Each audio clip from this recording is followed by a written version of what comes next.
the Olympics, you tie right into that. Yeah, man, it's going great so far. We are 4-1, I believe, at this point.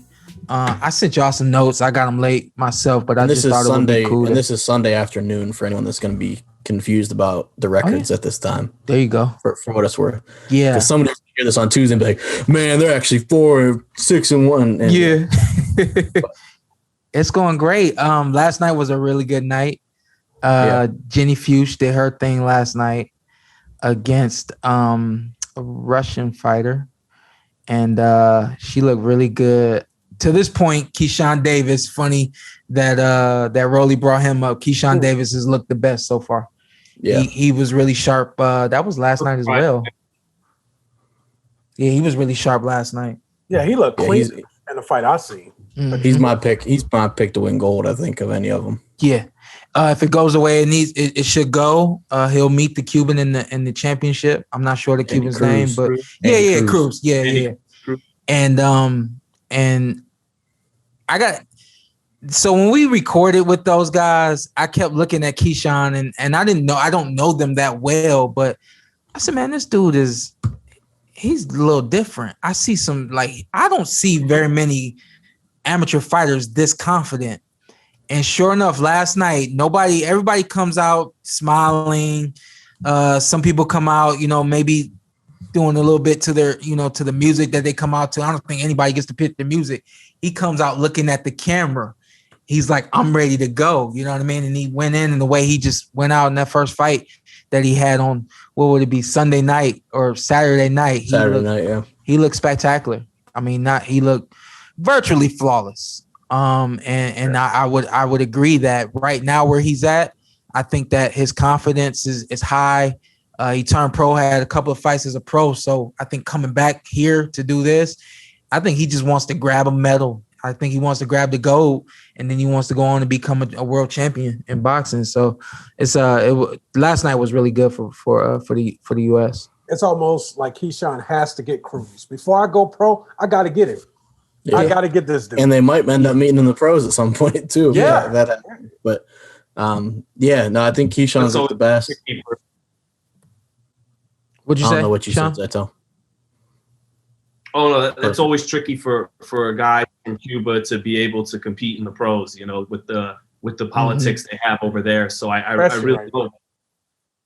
Yeah, I hope Cruz can find a way to get over here when it's done. But go ahead, finish up, Carson.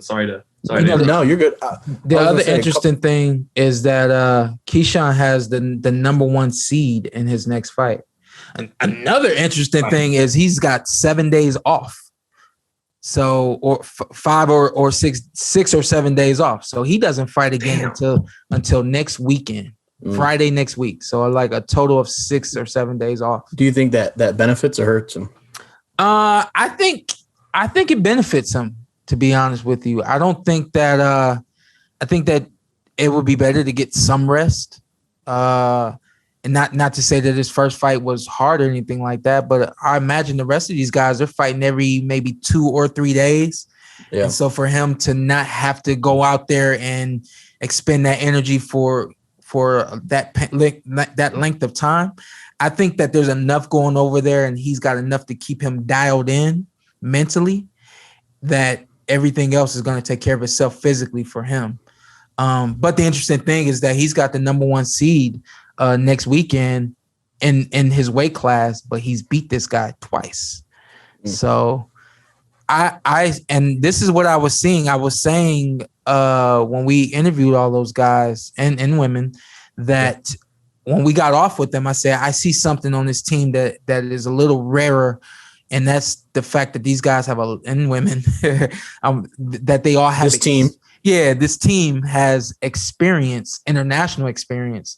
And so when you're going up against a guy who's the number 1 seed, but you're like, yo, I beat you twice. Yeah. I mean, where's the confidence at? You know what I mean? And where do you feel you can have some success? So same thing with Jenny. I saw her last night, Delonte, Tiger Johnson, those 3 fighters specifically out of the 5 who have fought, those 3 fighters, I was able to see some techniques that you only see at the highest level in international Olympic competition. And the fact that they're using those techniques says a lot to what they're going to be able to do moving forward in the games. Yeah. And Ginny was one that we mentioned when we interviewed them, that she went to the Olympics last time but didn't fight. So that obviously factors in. She mentioned she thinks nerve-wise that would help. Yeah. She actually ended up winning a split decision last night. And I didn't agree with the split. I thought it should have been unanimous across the board. I don't know what the other judges were seeing. But I could tell that when she heard the decision being split, then she didn't seem like confused. Like when I heard, I was like, what? She didn't seem confused, but she didn't seem worried. Once she got the decision, she seemed like she confirmed to herself, I got that one out of the way. Now I'm ready to do some real work. So and Tiger seemed very excited to get the decision. That was a really close fight, and I don't think it really needed to be. I think he fought an Argentinian who was a good fighter. Really brought it, but I thought Tiger, when he fought on the outside, he was good, but the left hand kept coming down, and anytime that dude threw any type of right hand, it was landing. Puts him down with a left, ironically. We talked about it. I just thought he just could have been easier. I think the experience of a 3-minute round is where he is or had some struggles in that fight. I think you have to be consistent. This is something I've learned in life, and you guys can probably in your lives confirm what I'm saying, that if you don't have consistency in whatever it is that you're doing, you may come up short somewhere. And I think that through the course in a boxing match, in the course of 3 minutes, you have to be consistent at what works. And the guys who have it here can remain consistent across the board. Of course, there's things that come into play like conditioning and fatigue and things like that. But I don't think he was fighting through fatigue. I don't think he was fighting through his conditioning. I think he was fighting through, this is a 3-minute round and what can I do different? What? And I think that he made the fight a little harder than it needed to be. He should have kept the fight on the outside, like you said, and he's got to keep his hands up. I'm very surprised at how many of these Olympic fighters' hands are below the waist. And like I was telling my co-host, on one side of it, it works because the guy on the other side doesn't know what punch is coming, doesn't know which hand is coming up. And if you're fast and you got good reflexes, you can get away with things like that. But I was really surprised to see how many guys keep their hands down. But moving forward, Delante's thing, he likes to pull back. And when he pulls back, that left hand is below, is by his waist. And that's a problem. Yeah. He's got another tough fight in this next adjustment. Sorry. Yeah, and the adjustment I think needed to be a little quicker. No, you're good. I just think the left hand just needed to come up, like you said. So I think his hand speed, getting that. The Duke. His hand speed did jump out to people. I noticed that were watching on Twitter and everything. So he's got talent, Delonte Johnson. Yeah. And I really think that fight could have been easier. Just fought on the outside, keep your defense a little more responsible. The Duke Reagan fight, I was surprised that the kid that he fought didn't get a point taken, because that was a tough fight to watch. Yeah. Which is, I mean, it's good to go through, I guess. If you're Duke, you really got like probably your ugliest possible fight out of the way. But like he continuously got hit with rabbit punches. Mm-hmm. The guy's throwing him down, which if you're the French fighter and the ref's not going to stop you from doing it, do it. I mean, we've kind of mentioned that before. Why would you not? Yeah. But yeah, that was not, like Ant said, that was not a fun fight to watch. It was. He held it together, Carson. I give him that, because I got frustrated watching. Yeah, I would have been frustrated as hell. Man. Yeah. The one thing what was impressive to go back. That's you, Zartel. Go ahead. My internet. I'm sorry, y'all. No, just on Keyshawn, like we touched on earlier, he's been the most impressive fighter for us so far, which was expected. But in the pros, he's been walking people down, and then he was boxing beautifully in that first fight. To get to the round of 16, he had his hand at his waist, but he was doing it, I guess, the proper way.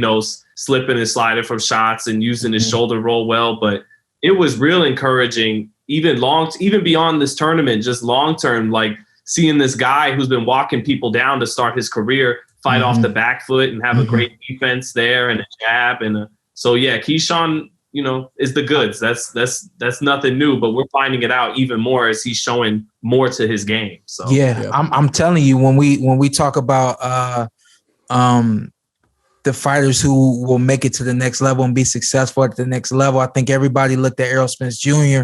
knowing that he was going to be everything that he is now. And I think it's because you could see the maturity in him on the Olympic level. No, he wasn't skillful enough to win a gold medal. And no, he wasn't, I guess for the sake of words, mature enough at that level to beat those guys. But you could see like, this kid is going to be something else once he moves into the pro ranks. And the same thing for Keyshawn. You can see that there's a level of confidence and a level of maturity in him beyond the 4 fights that he's now won as a professional. But if you go and look at his what he's accomplished as a amateur on the international level, you can say like this dude he's not exactly a grown man amongst boys, but he's definitely much more mature than a lot of them. And he's going to make it to the next level and have some humongous success as a professional fighter. So that goes without saying.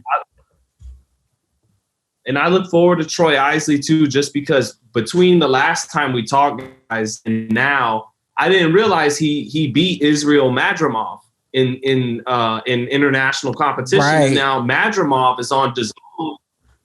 Madrimov is being touted as a guy that could fight a Jermell Charlo or a Castaño. So what does that make Troy Isley? He was able to best him in it. Yeah. So, I'm just looking forward to seeing what Troy Isley brings to us too between now and the next show.